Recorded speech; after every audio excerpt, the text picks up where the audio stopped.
Boa tarde a todos. E aqui se encerra mais um Congresso Brasileiro de Pneumologia. Eu vou falar um pouquinho sobre várias coisas que eu vi aqui no Congresso. Vamos lá? Queimadas a céu aberto. 83% do território todo brasileiro tem queimada durante o tempo seco. Vocês imaginam isso? Quase todo o Brasil pega fogo durante o tempo seco. A gente tem que tomar cuidado com isso. E causa piora da asma, piora da DPOC, sintomas alérgicos, tudo vai piorando. Lacrimejamento, coceiras, coriza no nariz. E os velhinhos, os idosos e as crianças são os mais suscetíveis a isso. A toxicidade da fumaça da cana, da queima da cana de açúcar, que acontece muito na nossa região, ela é equiparável àquela fumaça da poluição da cidade de São Paulo. Olha só o quanto é prejudicial à saúde. O uso de fogão a lenha e do carvão. No Brasil, mais de 17 milhões de pessoas utilizam ainda o fogão a lenha e o carvão para cozinhar no dia a dia. E por que acontece isso? Por causa do preço muito caro do gás de cozinha.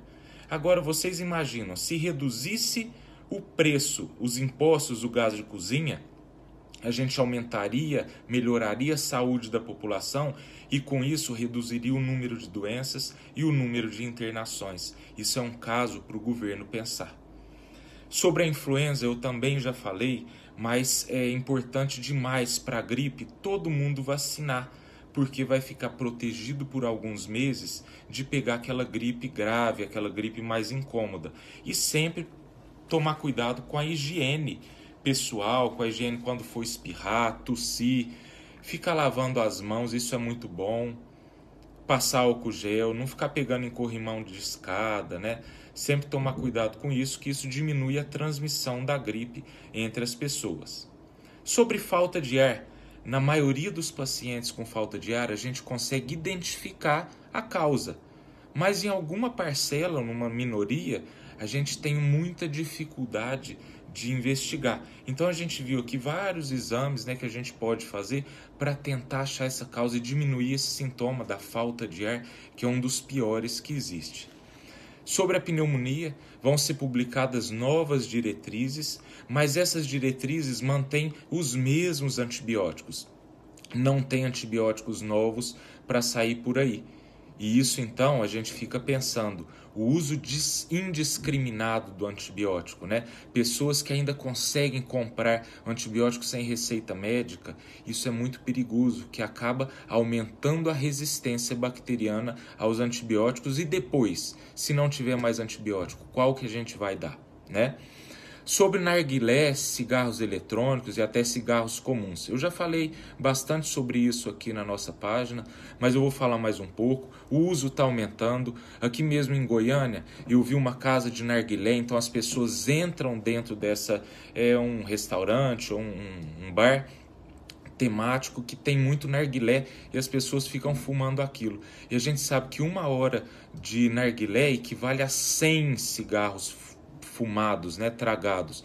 E imagina, isso é demais e causa doenças. E a gente não sabe até o momento quais todos os malefícios que o narguilé e o cigarro eletrônico podem causar, porque são substâncias novas que estão sendo colocadas dentro dos pulmões das pessoas, que a gente ainda vai descobrir todos os malefícios lá para frente. Todos eles têm nicotina, Os cigarros eletrônicos têm nicotina, acabam viciando também. Lembrar que as empresas do tabaco estão por trás tanto do cigarro eletrônico quanto dos produtos para narguilé. Eles querem lucro, sim. Eles querem que os jovens comecem a fumar novamente. E eles estão fazendo de tudo para os jovens começar com o narguilé e com o cigarro eletrônico. E vocês sabiam que quanto mais cedo uma pessoa começa a fumar, maior a dependência do cérebro para isso? Porque o cérebro ainda está em formação. E aí vai aumentar o número de neurotransmissores, vai ter uma neuroadaptação, o número de receptores da nicotina vai aumentar. E a pessoa vai ficar cada vez mais dependente. Em relação ao tabagismo social, muita gente fala, não, eu fumo de vez em quando, eu fumo só quando eu bebo uma cerveja ou em finais de semana. 25% dessas pessoas que fumam socialmente vão virar fumantes mesmo com o passar do tempo, e 25% delas vão continuar fumando o resto da vida. E essas pessoas têm grande risco de adquirir doenças, principalmente o DPOC. No caso da vitamina D, que está uma febre muito alta sobre esse exame, está faltando vitamina D no meu organismo, a gente não sabe realmente se aquele valor ali de referência está correto, e uma coisa grave que a gente tem que saber, o uso da vitamina D, então o aumento da vitamina D associado ao tabagismo, aumenta o remodelamento cardíaco, podendo provocar alguma alteração no coração. Então devemos tomar muito cuidado com o uso indiscriminado de vitamina D por aí. Em relação à embolia pulmonar, a incidência dela está aumentando, a letalidade, ou seja, a quantidade de pessoas morrendo, está diminuindo, mas ela ainda mata bastante. E a gente sempre tem que estar preocupado com essa doença, que hoje em dia a gente consegue tratar em casa também. Até pouco tempo atrás a gente não conseguia, mas atualmente a gente consegue tratar o paciente em casa. Se a embolia ficar crônica, pode levar à hipertensão pulmonar, que pode ter o tratamento inclusive cirúrgico. Sobre a DPOC, doença pulmonar obstrutiva crônica, que é o enfisema, a gente sempre deve tratar, e atenção aos pacientes com problema de coração, eu já falei isso em outro post também, que a gente deve tratar os dois, tanto o DPOC quanto o problema cardíaco, e isso vai ajudar os dois órgãos. Se uma pessoa tem as duas doenças e está tratando apenas uma, os dois órgãos, ou seja, pulmões e coração, vão ficar prejudicados.